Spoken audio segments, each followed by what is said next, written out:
Yeah, welcome and good afternoon. So I was pondering what to share about today, and it occurred to me to share on a topic that is interesting. It's very common, well known, sort of popular culture. The idea of living in the moment. People talk about that a lot, living in the moment. And I was always a bit confused about that. What does that mean to live in the moment? Because the tradition I was trained in frames things in a very different way from that. But so there's a lot of different ways you could interpret that word, living in the moment, or yeah, that's the most common turn of phrase. But I wanted to unpack that a little bit, explain what that means, and explain it in terms of our subjective experience of time and what time seems to really be, if there's any way to say that anything really is. But is especially relevant in the terms of letting go of things in the past and letting go of ideas about the future, because those things are highly subjective. We hang on to things in the past, typically often way too much. Often they're memories, but sometimes painful memories, and sometimes we can't shake those painful memories. We have these worries about the future, but they're all really us getting caught up in stories about the past and future. And so anyway, I'll explain a little bit more what I mean in a bit. But first order of business, decompress a little bit after whatever your day has been like, whatever busyness we've had. So, and no better way to do that than just closing our eyes for a little bit and taking a deep breath in and out. So this is our chance to just hit the reset button on our mind. If it feels good to stretch a little bit, sometimes that helps us shift the way we're holding our body, the way we hold our body and the way we're thinking. They're tightly interwoven. The two play on each other. So stretching can just help us to forget our worries and preoccupations. We take another deep breath in and out and just invite ourselves to relax.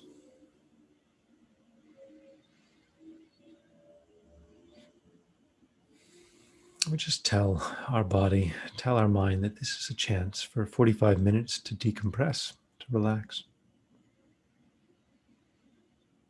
And then we can ask ourselves, what is important now?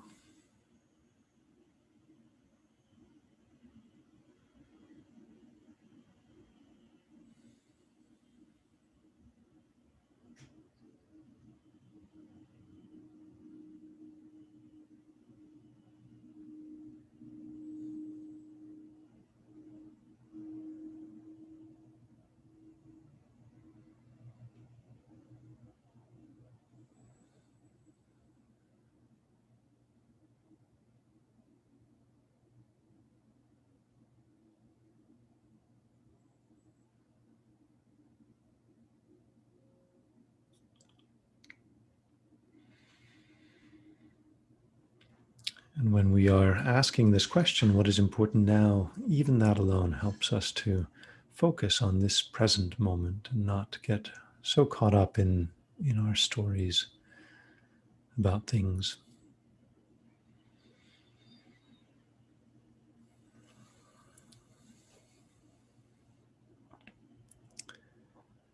One way to let go of these stories and all of the ideas wandering through our heads is to focus on our body, because that is always present right now. The information we get from our senses comes in real time. And so we begin to feel our body. Areas of feel pleasant, areas that feel unpleasant, painful, areas that feel neutral.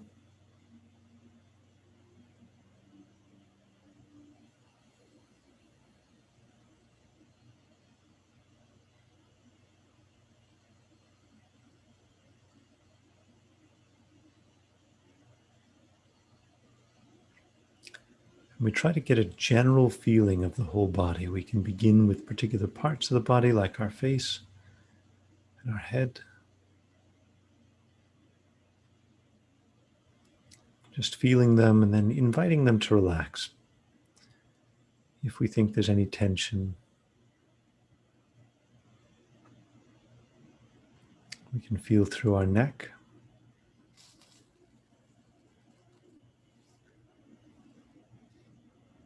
And down into our shoulders, the front of our shoulders, the back of our shoulders. Feeling down our arms and into our hands and fingers. Maybe there's some feeling, maybe some feeling of warmth, coolness, tingling, whatever it is. We feel the front of our chest, especially as our breath comes in and out and our chest expands. We feel our back and down into our lower back and belly.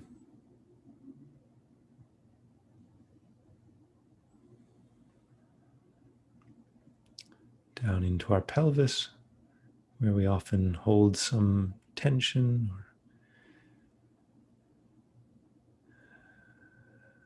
we just relax, allowing ourselves to settle into our seat, and maybe we even feel some sensation of relaxation in our legs. We feel down our legs, our upper legs, our lower legs, down into our feet. Can we feel even down to the soles of our feet?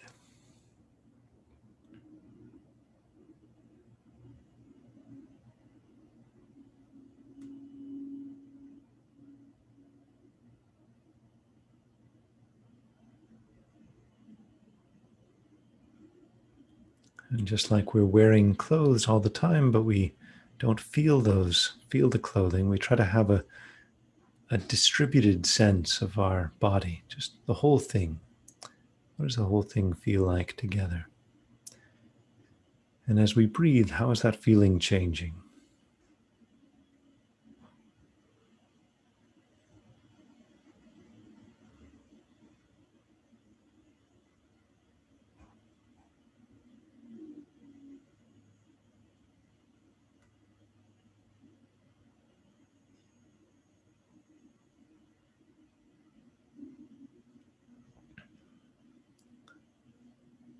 We're never forcing our breath, we're just curious, just asking, how does it feel as we breathe in and out?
Of course, many ideas come into our mind and our thoughts wander, but our breath is continuing, so we can just catch up with it, just return to feeling. What is this feeling of breath? What is this feeling in my body that I'm dragging around with me everywhere?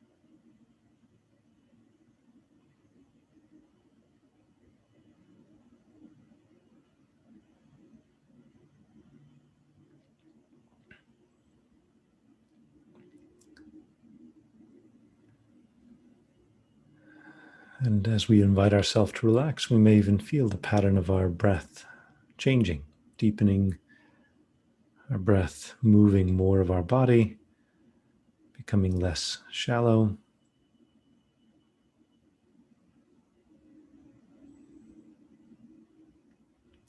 Or maybe not. But the point is we check, we ask, we feel, we explore.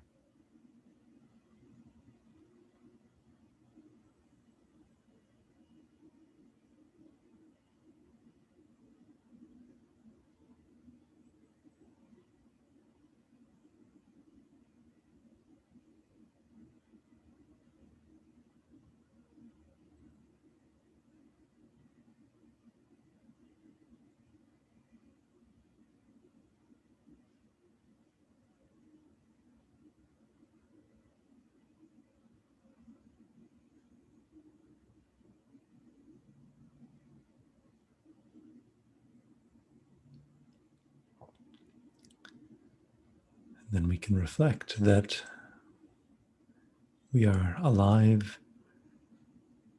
breathing here today because of the kindness of so many people, those we know, those we've not met directly. We just reflect with gratitude on all of the people and other conditions that have allowed us to be where we are today.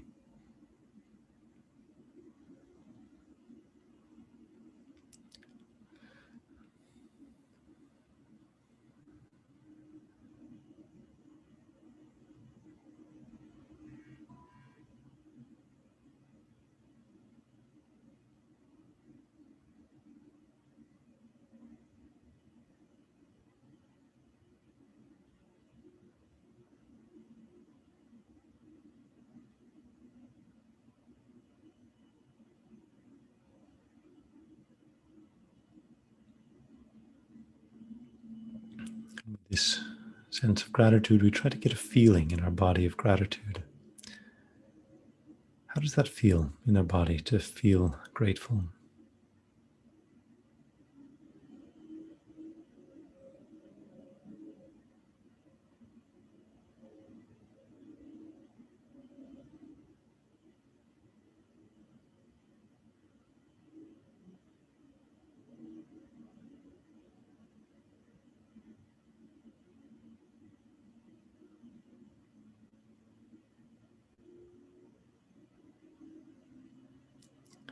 And then we can think, how can I repay the kindness that I've received? Being more peaceful is a good start. If we ourselves can become more peaceful, more wise, stronger, more compassionate, all of those things are very, very good foundations. The details will change over time, but if we're peaceful, compassionate, strong, that's the best foundation. And wise, that's the best foundation for repaying the kindness of others. We can make that intention to use this time here to build our peace, wisdom, compassion.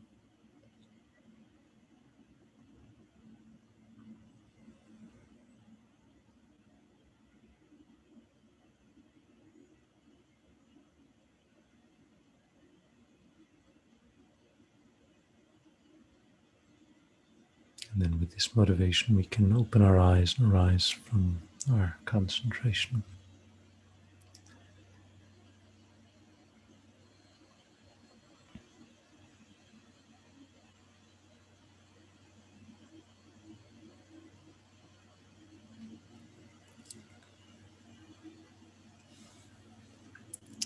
So I wanted today to talk about time, not because this is a physics class or a history class or anything like that, but because it occupies a massive part of our awareness. The sense of what is in the past, the sense of what is coming in the future, the sense of what's happening right now.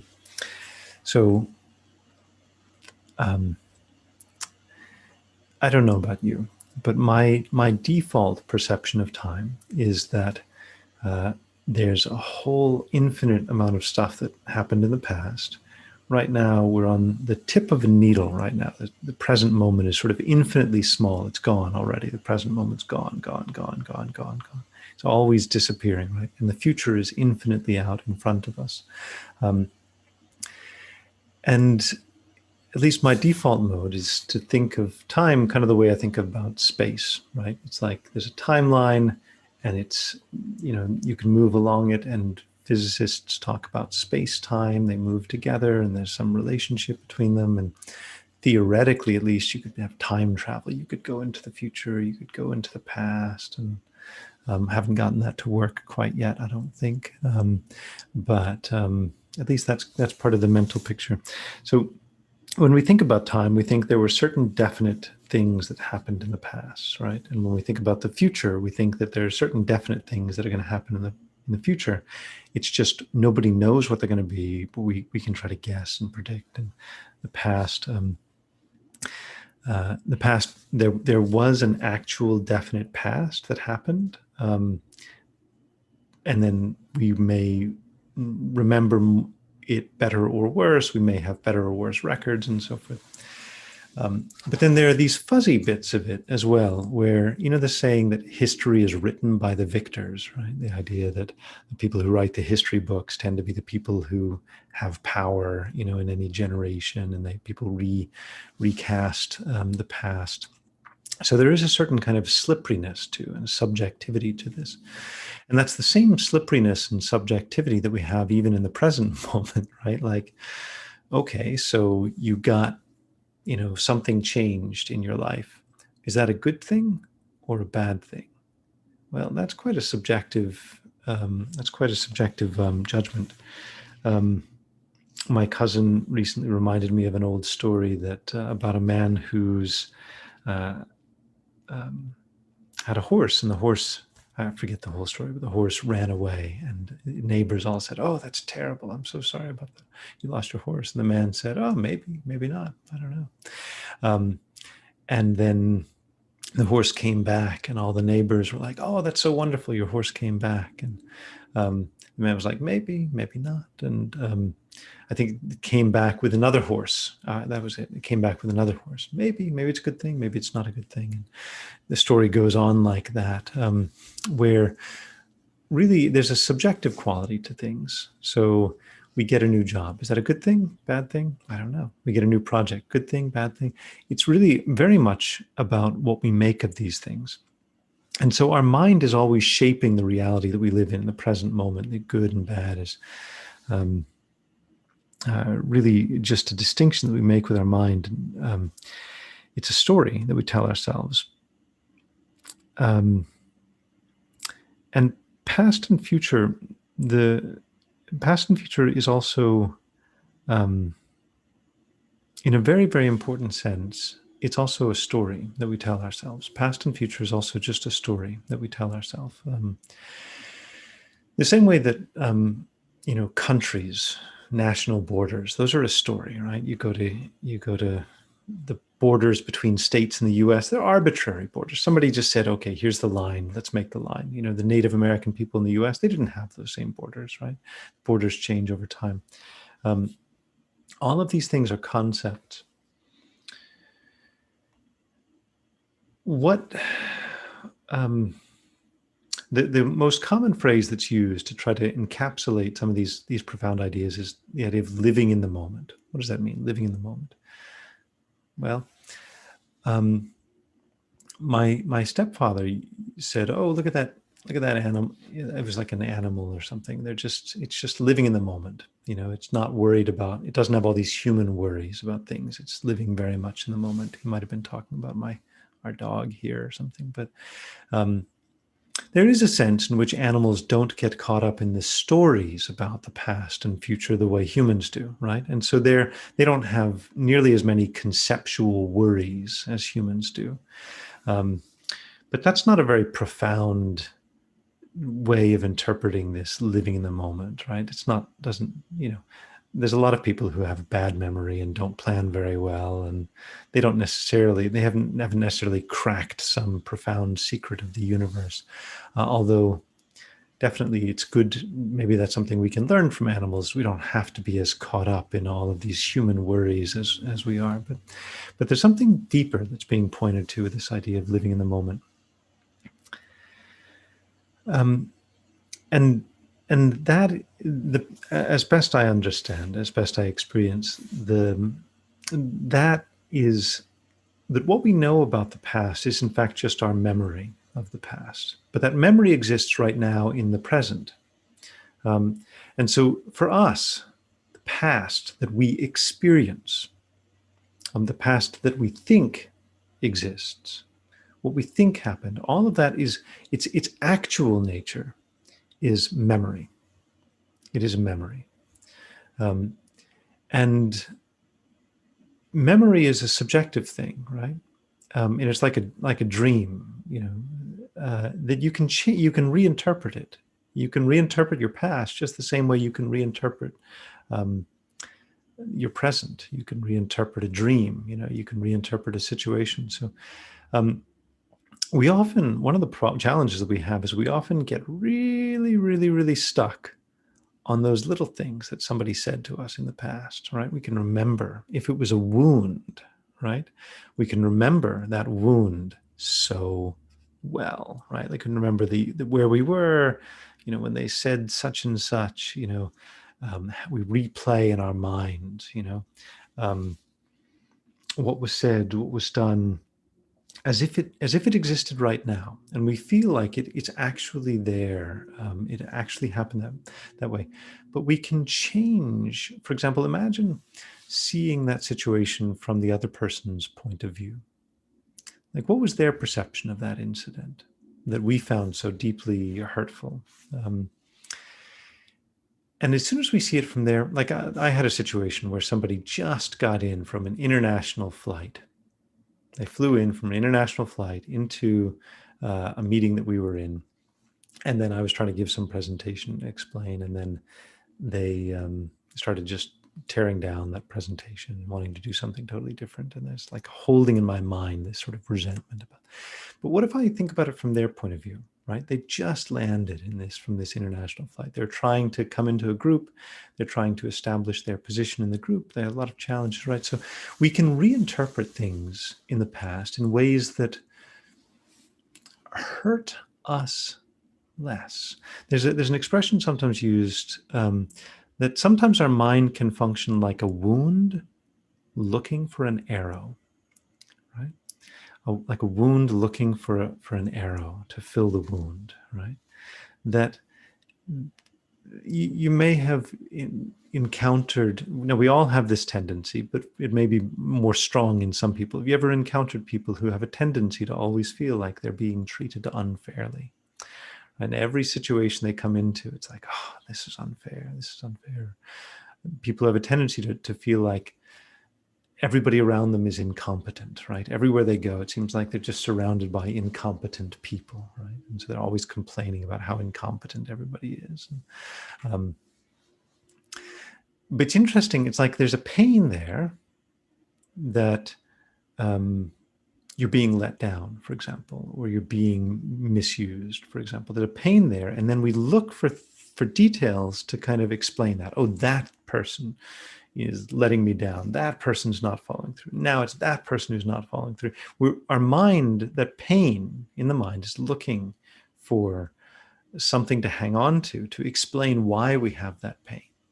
But the pain fundamentally is, it's an inner pain. It's a feeling of, we don't have the resources we need. Something implied about us. Like if the world is not fair, what it implies is that we have the ability that we don't have power over our situation. That's one thing that it implies, right? That we are a person who is powerless, and in our powerless state, other people are misusing us, right? So there's a core belief very deep in there that we are powerless. And if we are powerless, then our happiness depends entirely on others being, good to us, helping to structure the world in a way that we can that makes us comfortable. And if they don't do that, it's their fault, right? And so there's a story that we tell ourselves, and we tell ourselves that story in the past. Now, again, the nature of the past from our subjective point of view is just memory, right? And that is the past that has power over us, right? The past, there is what if there is an objective past, if there is some real past, that's not the past that has power over us. The past that has power over us is our subjective past. It is our personal story. It is who were your parents and how did they treat you and who did you interact with in school and did they like you and did you fit in and were you good at this and what were the relationship opportunities that you missed out on. I couldn't quite, I wish I'd gotten into that relationship then, or why did life not work out so well? Or maybe things worked out great, but that it is our subjective past that actually has the power over us to define even the way we see our present, even the way we see our future. So I don't have the details at hand, but I remember reading a research or hearing about a research study that said our expectations of the future are primarily guided by our experiences in the past. Our predictions about the future primarily guided by our experiences in the past. Sounds a little bit obvious when I frame it like that, but what is one thing that's important to take from that is knowing how deeply subjective our sense of the past is. Now, here's the truth. We can hold on to the idea of someone, a situation that happened, a year ago, a month ago, 10, 30, 40 years ago, someone who's died, for example, or someone that, a situation, something that's broken or fallen apart. That thing, the past no longer exists. If we think of time as like some map, then that you can travel to the past and travel to the future, then in a sense, what you're thinking of is you're thinking of a bunch of things that are permanent, that are there. There are things that are in the past, but there are no past things. They've actually gone out of existence. Like an egg, when it breaks, the whole egg is gone, right? There is no egg that is whole in the past someplace. When the egg is broken, it's actually broken. It's actually changed in the present. And there is no whole egg hiding in the past. If a person has died, they've actually disappeared. That person, we might have some, debate or discussion about afterlife and so forth. But the person who was in this world, that person has completely gone. They no longer exist. They've actually stopped existing. And that's, interestingly, that's harder for us to wrap our mind around, the idea that things actually go out of existence, than it is for us to just think, they're in the past. But for as long as they're in the past, it's almost like they're in the present for us, because they're in our memory in the present. So we can remember someone in the present, and it is just as vivid as if we were with them right now. So when we remember something in the past, we're actually not getting a feeling for impermanence at all. We're not actually dealing with the reality that things break, things die, things pass away, things change, everything changes. We're not actually dealing with that reality. We're in fact dealing with a memory and as if it was true right now. The same way we get caught up in dreams when we're dreaming, we get excited and we get depressed in our dreams, but none of those dream things exist. All of our past, all the past things are just like a dream. So what's happening right now is that the world that was is no longer. 2020, believe it or not, is utterly gone. January 25th is utterly gone. January 26th is well on its way out the door. It's already gone for some people. These things have actually completely and totally ceased to exist, like an egg that's been broken, right? They are no more. What is now is whatever's a broken egg, whatever you call that. Fortunately, most of the things that we're dealing with are not like broken eggs. They're growing things, right? The present is a growing thing. It's like a plant, right? That's growing, evolving, changing. Now, all of this is implies a lot also about the future. For completeness, I want to be in the limited time that we have. I suppose I need for completeness to deal with both past, present, and future. But the future, that thing most certainly does not exist. That the future absolutely in no sense exists. All there are at best are some projections, expectations, potentials about the future. So think about looking at a little sprout, a little bit of blade of. I'm in San Diego, so I'll use a little palm tree. They drop little seeds, and they look like these little sprouts, and they come up just like a little reed sticking up out of the ground. Now, if you look at that sprout, is there a palm tree there? Anywhere? No. I mean, is there the potential for a palm tree? I guess so.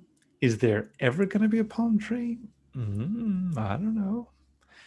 It certainly doesn't exist, right? You can't say that the future exists. The future doesn't exist. The future actually doesn't exist. The future reflects a set of expectations, potentialities, possibilities for what might come into existence, or predictions, or whatever, but it doesn't exist. Now, when you look at the news, right? Just going to talk about one of the very common sort of disturbing things. It talks about, what happened today and what might happen, and we can get very worried, right, about what might happen. And I'm not saying at all that we shouldn't plan and make predictions and use science to use archaeology and so forth to try to understand what was, and use science and so forth to try to predict what will be. And we're better at that than we ever have been as a society. And all of that is wonderful. But we just come back to the subjective experience of that, right? What is the subjective experience of that right now on us? And we can get disproportionately worried about futures that never come to pass, right? And so there is a level at which it is simply therapeutic for us just to heal, nourish, nurture this human being that we're working with here. So simply therapeutic for us to reel our consciousness in from all of these memories of the past, expectations, anticipations of the future, reel it into the present, reel it in even to our body if we want, and recognize that what's happening right now is actually very, very different from the world that we think we're living in. We think we're living in this world of space and time and so forth, but the world that we're actually living in right now is a lot more like that little palm tree shoot, right? We are a growing thing. Right? Our world is a growing thing. The future is a growing thing. The people around us are growing things. The person that they used to be has ceased. And we can, just to draw this back to some practical conclusions, because I have a feeling that this is probably a topic we could go on about with a lot of different, there's a lot in there, a lot of angles there, but for some practical conclusions. Blame. I remember very early on, I received a teaching from my main teacher. His name's Geshe Kelsang. He said, from the point of view of someone who has realized subtle impermanence, and subtle impermanence means living in the moment, meaning recognizing that the world is ceasing, the past is ceasing moment by moment, the future doesn't exist, but it's potentials that are unfolding. From the point of view of someone who has realized that subtle impermanence, who's living in the moment, most of the conversations of ordinary people make absolutely no sense. He said, this person said, you did this to me. You said that, Well, no. Some past person said that to you. The present person that you're dealing with didn't say that. Oh, only some previous person, right? The progenitor of that person that you're talking to right now. They're a very different person. The person who said that, they were in a bad mood. Not to be confused with the present person that you're talking to who's in a good mood. Clearly, they can't be the same person, right? Person bad mood, person good mood. You show a little child that, and you say, are these two the same? They say, clearly they're not. Clearly, this person's in a bad mood, this person's in a good mood. They're clearly different people, right? Past person was in a bad mood. They've ceased. Present person is in a good mood. You can deal with that person. You can deal with the present person, letting the past person disappear. Not just because you are a good and noble person and can let go of grudges, but because the actual past person no longer exists. Why are we blaming this present person for something that happened in the past? It gets a little bit into this topic of retributive justice versus restorative justice. You know, people tend to want to blame and punish for what happened in the past. That doesn't actually make the future better. Like, what's the point of blaming and punishing if it's not hopefully to make the future better, right? So we can let go of things in the past. We can let go of worries about the future, but we can also begin to realize the unbelievable potential that is manifest in the present, right? If we are like a growing thing, if the present moment is like a growing thing, if this is like the seed of a potential world, what that means is that potential world, we can't even begin to understand or imagine what that is. So we ought to give it a little bit of credit, right? We ought to give the future a little bit of credit. There's a lot of possibilities there. And put our energies principally into making sure that in this present moment, we are approaching the present moment with the most beneficial attitude we possibly can. And that beneficial attitude has a number of characteristics, one of which is just peace, just be at peace with the present moment as it is. Okay, a lot of stuff could have been done better in the past, but fortunately that's all gone now. Here we are, right? You know, climate change, it's at where it is, where, 1.5 degrees Celsius or whatever, so okay, we should have done things very differently, but that's all gone now. We are in this present moment. What are we going to do about that now, right? Like, how do we move forward now? How do we get a fresh start? We have a new political administration. They're getting a fresh start in the country. We have new, there's oftentimes inflection points in our life. You get a new job, you get a fresh start, new relationship, whatever. We're getting a fresh start in every single moment. If you allow your mind to tell yourself that story, that this is a fresh start right now. Yesterday, definitely could have done better. Today, off to a good start, right? Like, think of ourselves, think of the world as like this a seed, or really more accurately, like infinite seeds. And the main seeds, though, are our actions. That's what we really do to lay down these seeds of the future. That's what we really do to change and control the future, is our actions, in part because our actions are what lay down habits. Individual actions are wonderful, but the habits that are built through our actions, that's much, much more powerful than the individual action. So we pay enormous attention to how can we reframe the past, reframe the future, so that we act in the most benevolent way we possibly can, bringing peace into the present moment, using this as our wisdom. This is the wisdom component. And then compassion, and approaching the people around us with compassion, saying, they're not to be blamed. Everybody that we encounter is an object of our compassion. Everybody that we encounter is someone that we can appreciate, is going through their own challenges, and how can we help them to navigate through those challenges? How can we be a beneficial, benevolent presence in their world, as we're all moving through this human experience together. So anyway, those are some thoughts on that topic of time. So speaking of time, as I'm trying to remain mindful of this illusion-like time, the illusion-like time for this class is fast running out. So why don't we take a few minutes just to let that sink in, settle in, and take from that whatever conclusions are most useful for you. So in this brief meditation, we again reset. The class has ceased, but there may be some insight that lingers as a seed in our mind. So what is that insight that you want to deepen? What is that insight that you came to tonight that you want to linger on, dwell on, savor? And just hold that in your mind for a bit.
If we are distracted, we remember that these ideas, insights, they're like seeds. We need to protect them. We bring that seed of an idea, the inspiration, back and nourish it with our attention, with our focus.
The insights that we gain, they are fragile and perishable.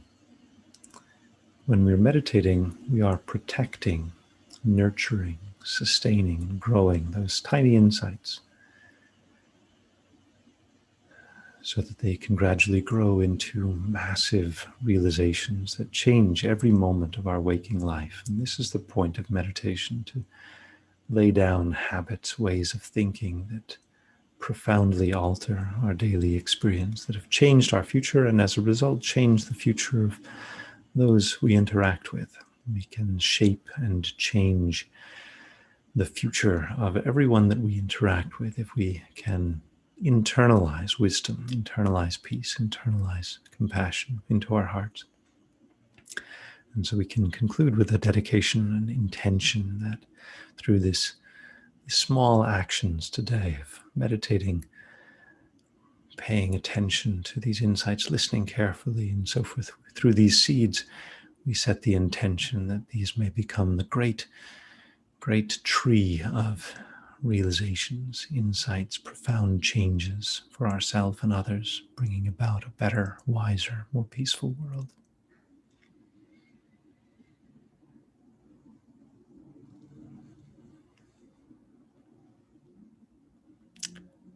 Then we can open our eyes and relax our concentration. Thank Thank you, everybody, so much.